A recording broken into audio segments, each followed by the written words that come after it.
अच्छा, जब हम बात कर रहे हैं बिगड़ती सूरत हाल की जिसको हमने ठीक करना है, इस मुल्क में एक चीज़ तो है नहीं कि जो ठीक होने की है।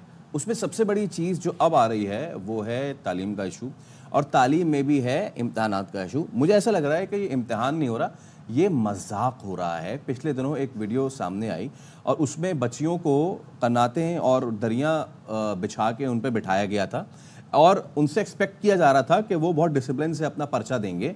मतलब कि एक बच्ची बैठी, फिर दूसरी बच्ची बैठी, और आखिर में ये हुआ कि वो माहौल ऐसा बन गया था कि ग्रुप स्टडी हो रही थी।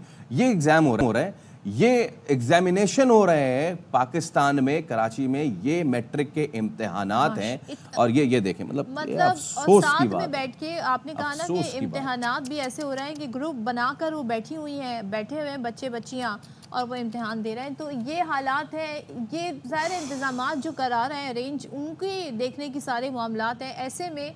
और फिर देखें टीचर आपको जो उनके पास बुक है, वटेवर किताब है, उससे वो पंखा झलती हुई नज़र आ रही है। यानी कि हमेशा से ऐसा होता है कि जिस दिन पेपर होता है शदीद गर्मी होती है, क्योंकि इम्तिहान ही इन दिनों में होते हैं, मैट्रिक के इम्तिहानात इन दिनों में होते हैं, और गर्मी शदीद होती है, उसमें लाइट नहीं होती, लोड शेडिंग होती है। जो बेचारा एक पंखा लगा होता है ऊंची सी छत पे, वो भी बंद होता है, और फिर शायद पानी भी वहाँ पर उस तरीके से मैसर नहीं होता है। तो इन हालात में ये 10वीं जमात के इम्तिहानात जो हैं मजाक बन गए हैं, पर्चे आउट होना तो मामूल बन गया है।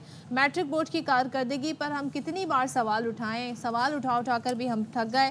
नकल माफिया को रोकने में ये नाकाम हो गए, विजिलेंस टीमें मुकम्मल तौर पर नाकाम हो गई है। उसके बाद जो एक दूसरा मरहला आता है चेकिंग का, उसमें भी हम देखते हैं कि क्या कुछ नहीं होता।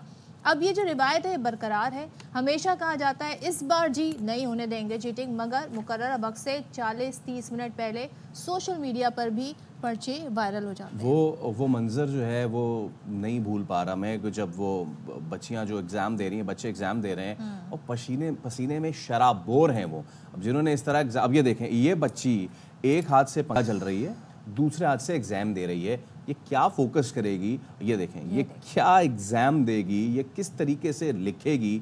और एक जानिब तो पंखा चल रही, दूसरी जानिब जिस हाथ से लिख रही है, उस हाथ पे आते पसीने को किस तरीके से ये मैनेज करेगी।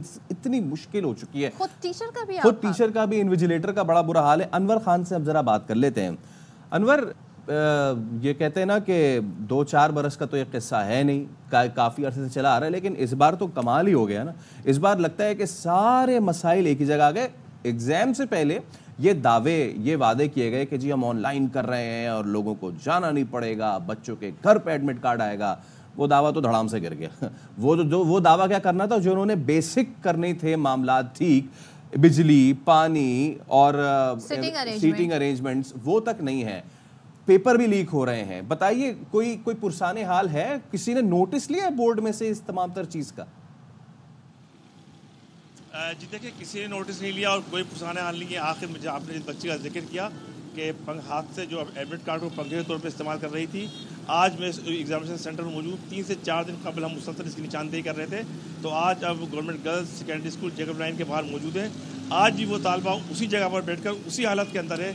ताहम फ़र्क सिर्फ इतना सा ये कि इस मरतबा हमको इस इम्तहानी सेंटर में दाखिल होने की इजाज़त नहीं है। हमने कवायद के मुताबिक चेयरमैन मैट्रिक बोर्ड को भी फ़ोन किया, CCO से ही बात करी, ताहम उन्होंने इसकी इजाज़त नहीं दी। तो हमने जो प्रोफेशनल अंदाज़ होता है उसको अंदाज़ करते हुए इस वक्त हम एग्जामिनेशन सेंटर के बाहर मौजूद हैं।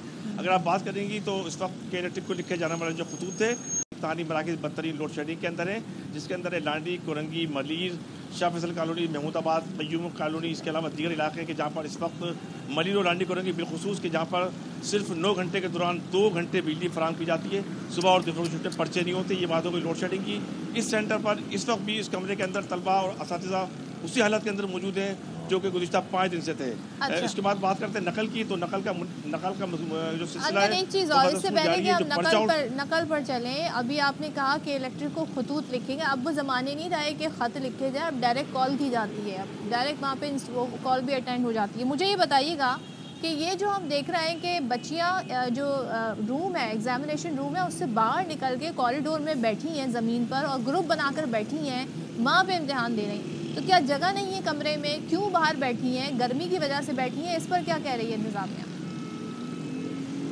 देखिए, ये जो वीडियोज़ हैं ये है कि हमारे टाउन मच्छर कॉलोनी की, कि जहाँ पे कंबाइंड स्टडी आपने सुना होगा, यहाँ पे कंबाइंड पर्चा दिया जा रहा था।